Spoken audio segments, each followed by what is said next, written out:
Okay, for all you carp fishermen out there, or any beginners that are trying to fish for carp, or tiny bullheads, this even works for bullheads too. What rig that I have is, I have a small panfish hook, or actually a big panfish hook, meant for like the 10-inch bluegills. What I have tied to that is I have a 8-pound test monofilament line leader. I should only say you should only have like it for 5 inches. And then I have some 20-pound braid attached to it. And on that, where that end of that knot is, I have a small sinker here. Now what that sinker does is it blocks that slip sinker, because that's the best sinker you can use for this.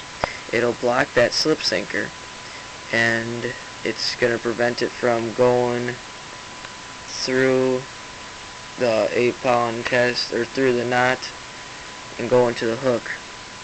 That is one prevention you really want, because the carp are going to suck that in, and they're going to feel it, and they're going to say, oh no, I don't want that.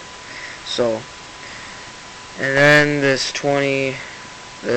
another advantage for if you're fishing in snags and the big carp are there, this 20-pound test spider wire isn't going to let it go anywhere.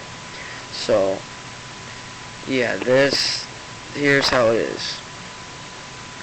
When it sits down, and if it's in a river, that sinker's going to stay. And then when the carp pull on it, it's going to go up, and your line's going to get tight. But whatever you do, if you see your line get tight right away, and if it taps once lightly, let it tap again. If it taps a second time and it taps real hard, grab the rod and set the hook as high as you can. Now, the main line that I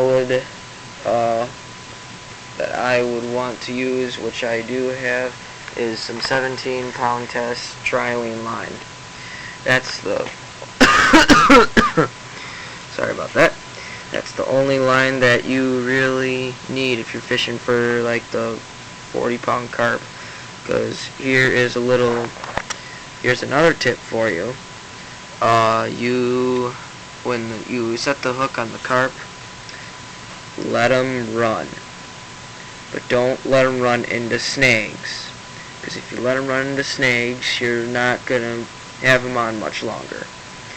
And if you saw one of my recent videos that I made with my friend cleaning that carp, this is the rig I use for that. And the bait I would recommend for this hook would be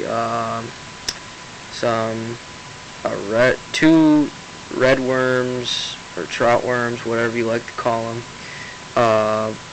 half of a night crawler. Hook it, the side that you break the night crawler on, stick it through the opening side, and then when you get about halfway to the tail, stick the hook out. That is the best way you can keep a night crawler if you're fishing for carp.